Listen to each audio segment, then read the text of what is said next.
শেখ হাসিনার দেশত্যাগের পর থেকেই ভারত বিরোধিতা চরমে উঠেছে। বাংলাদেশে বাড়ছে সংখ্যালঘু হিন্দুদের ওপরে হামলার ঘটনাও। আর এই ভারত বিরোধিতার আগুনে কার্যত ঘি ঢেলে দিয়েছে ইনকিলাব মঞ্চের আহ্বায়ক তথা ছাত্রনেতা শরীফ ওসমান হাদির মৃত্যু। এই সময় থেকেই দুষ্কৃতীদের গ্রেপ্তারের দাবিতে শাহবাগ সহ অন্যান্য জায়গাতেও ইনকিলাব মঞ্চের সদস্যরা অবস্থান বিক্ষোভ শুরু করেন। একই সঙ্গে চলছে ভারত বিরোধী স্লোগান। তাদের নিশানায় রয়েছে ভারতের প্রধানমন্ত্রী নরেন্দ্র মোদীও। ছাত্র নেতাদের স্লোগান দিতে দেখা গিয়েছে, আয় মোদি দেখে যা, রাজপথে তোর বাপেরা।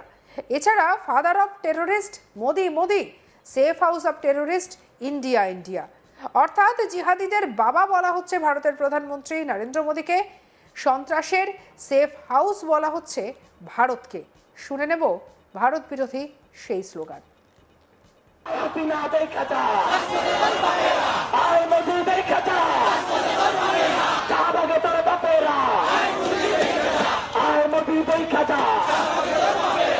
এক হাতির রক্ত থেকে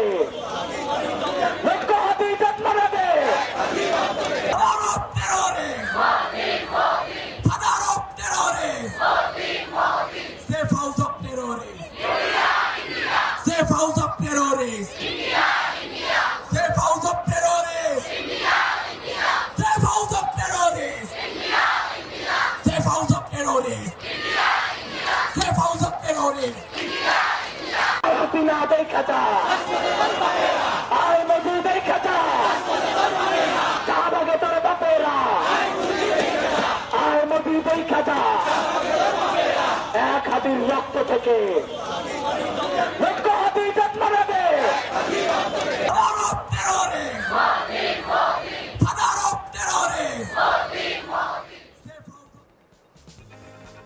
এখানে শেষ নয়, কিছুদিন আগেই আরও এক ছাত্রনেতাকে প্রকাশ্যে ভারত বিরোধী স্লোগান দিতে ভারত বিরোধী মন্তব্য করতে শোনা গিয়েছিল। বাংলাদেশে ক্রমশই বাড়ছে ভারত বিরোধিতা, আর সেদেশের বিভিন্ন ছাত্রনেতা, মৌলবাদী নেতা এবং অন্যান্য কর্তা ব্যক্তিদের বক্তব্যে প্রায়শই ধরা পড়েছে ভারত বিরোধী সুর। শুধু তাই নয়, ওই দেশের অনেকের মুখেই ভারতের সেভেন সিস্টার্স নিয়ে মন্তব্য করতে শোনা যাচ্ছে। এবার সেই তালিকায় আরও এক সংযোজন। বাংলাদেশের আরও এক ছাত্রনেতা মোসাদ্দেক আলী ইবনে মোহাম্মদ বলেন, জুলাই 24-এ যেভাবে আমরা ভারতের প্রক্সি সেবাদাসী হাসিনাকে খেলে দিয়েছি, ঠিক একইভাবে ভারতের সকল প্রক্সিকে খেলে দেওয়া হবে, সেভেন সিস্টার্স খেলে দেওয়া হবে। শুনুন কি বলেছেন ওই ছাত্রনেতা। আমরা হুঁশিয়ারি করে বলে দিতে চাই, বাংলাদেশের মাটিতে আর কোন ভারতীয় প্রক্সিদের মেনে নেওয়া হবে না। জুলাইয়ের 24-এ যেভাবে আমরা ভারতের প্রক্সি সেবাদাসী হাসিনাকে খেলে দিয়েছি, ঠিক একইভাবে ভারতের সকল প্রক্সিকে খেলে দেওয়া হবে, সেভেন সিস্টার খেলে দেওয়া হবে, বিজিএফআইয়ের ভারতীয় পোর্শনকে খেলে দেওয়া হবে, মিডিয়াকে খেলে দেওয়া হবে। সংগ্রামী সহযোদ্ধা বন্ধুগণ, বক্তৃতা আর কি দেব? পৃথিবীতে যদি কোনো ফকিন্নি দেশ থাকে সেটা হচ্ছে ভারত। পৃথিবীর মানচিত্রে ভারত হচ্ছে একটা ফকিন্নি দেশ। এরা যেই পাতে খায় সেই পাতেই। সহযোদ্ধা বন্ধুগণ, আমি পরিসংখ্যান দেখছিলাম, ভারতের বাজেট যতটুকু তার 40 ভাগের 1 ভাগ ওরা বাংলাদেশ থেকে নিয়ে যায়। প্রায় 1,20,000 কোটি টাকা ওরা প্রতি বছর বাংলাদেশ থেকে নিয়ে যায়। তার মানে কি, আমরা যদি এটা বন্ধ করে দেই তাহলে ভারত না খেয়ে মারা যাবে। যেই ভারত আমাদের দয়ায় বাঁচে, আমাদের দয়ায় খায়, সেই ভারতের বাংলাদেশের চোখ রাখানোর কোনো সুযোগ নাই, কোনো সাহস নাই। সুযোগ নাই বলে আমাদের অত্যন্ত কথা লাগে যে 2 সহস্রাধিক শহীদের রক্তের উপর দাঁড়িয়ে যে ইন্টারিমকে আমরা দায়িত্ব দিয়েছিলাম, সেই ইন্টারিমের দায়িত্ব ছিল ওই দিল্লি থেকে হাসিনাকে ফেরত নিয়ে আসা। কিন্তু এই নত জন পররাষ্ট্রমন্ত্রী তৌহিদ এখন পর্যন্ত ইন্ডিয়া থেকে হাসিনা এবং কসাইদেরকে ফেরত আনার কোনো পদক্ষেপ নেয় নাই। বাংলাদেশ সহযোগিতা বন্ধুগণ, শুধু সেটাও নয়, আমরা দেখলাম বাংলাদেশের নিরাপত্তা উপদেষ্টা ভারতে যে দিল্লির নিরাপত্তা উপদেষ্টা অজিত দোভালের সাথে গোপন বৈঠক করে। এটা জুলাইয়ের শহীদদের সাথে সুস্পষ্ট গাদ্দারি ছাড়া আর কিছুই নয়। আমরা তৌহিদের কাছে জবাব চাই। এখন পর্যন্ত ভারত থেকে কসাইদেরকে ফিরিয়ে আনার ব্যাপারে আপনি কোনো পদক্ষেপ নিলেন না কেন, আমরা সেটা জানতে চাই। সাবেক প্রধানমন্ত্রী শেখ হাসিনা দেশত্যাগের পর বাংলাদেশে ভারত বিরোধিতা বেড়েই চলেছে প্রতিনিয়ত। সে দেশের কট্টরপন্থী মৌলবাদী নেতা থেকে শুরু করে ছাত্রনেতা সবার মুখেই ভারত বিরোধিতা চরমে উঠেছে। প্রকাশ্য সভায় শুধু দিল্লি না ঢাকা, ঢাকা ঢাকা এই স্লোগানই চলছে। ৭১-এর মুক্তিযুদ্ধে ভারতের অবদান ভুলে এখন ভারতকে ধ্বংস করার প্রকাশ্যে হুমকি শোনা যাচ্ছে এই সব ছাত্রনেতাদের মুখে।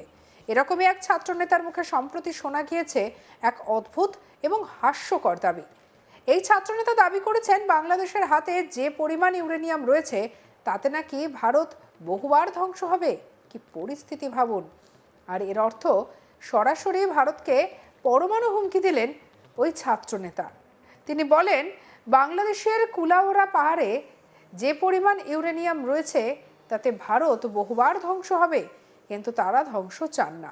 কিন্তু একই সঙ্গে ওই ছাত্রনেতা দাবি করেছেন বাংলাদেশে এমন এক সরকার প্রয়োজন যে সরকার কুলাউড়া পাহাড় থেকে ওই বিপুল পরিমাণে ইউরেনিয়াম উত্তোলন করবে। যে ছাত্রনেতা ভারতের উদ্দেশ্যে সরাসরি এই হুমকি দিয়েছেন তার নাম মোসাদ্দেক আলী ইবনে মোহাম্মদ। কি বলেছেন শুনবো। বাংলাদেশের কুলাউড়া পাহাড়ে যে পরিমাণ ইউরেনিয়াম আছে সেটা যদি আমরা উত্তোলন করতে পারি, ভারতকে অসংখ্যবার ধ্বংস বিচ্ছিন্ন করে দেওয়া যাবে। কিন্তু আমরা কোনো ধ্বংস চাই না। আমরা চাই আমাদের এমন একটা গার্ডসওয়ালা সরকার লাগবে যারা এই মৌলভীবাজারের কুলাউড়া পাহাড় থেকে ইউরেনিয়াম তুলতে সক্ষম হবে। প্রায় ৪৫ থেকে ৫০ বছর হয়ে গিয়েছে এই ইউরেনিয়ামের সন্ধান পাওয়া গিয়েছে, কিন্তু এখন পর্যন্ত কোনো সরকার সেই ইউরেনিয়াম তোলার ব্যাপারে সাহস করতে পারে না। বাংলাদেশে সংখ্যালঘুদের ওপর হামলার ঘটনায় উদ্বিগ্ন ভারত। এ নিয়ে শুক্রবার ২৬শে ডিসেম্বর প্রতিক্রিয়া দিয়েছেন বিদেশ মন্ত্রকের মুখপাত্র রণধীর জয়সওয়াল। ময়মনসিংহের হিন্দু যুবক দীপুচন্দ্র দাসের জানে শেষ হওয়ার ঘটনায় উদ্বেগ ব্যক্ত করেছেন রণধীর জয়সওয়াল। কি বলেছেন শুনব। Over 2,900 incidents of violence against minorities, including cases of arsons, land grab, have been documented by independent sources during the tenure of the interim government, rejected the false narrative that has been projected in Bangladesh. You would understand that law and order or security situation or the developments that are happening in Bangladesh is the responsibility of the government of Bangladesh. সঙ্গে রাখুন আজ তাক বাংলার YouTube চ্যানেলকে like, comment, share, subscribe করতে ভুলবেন না।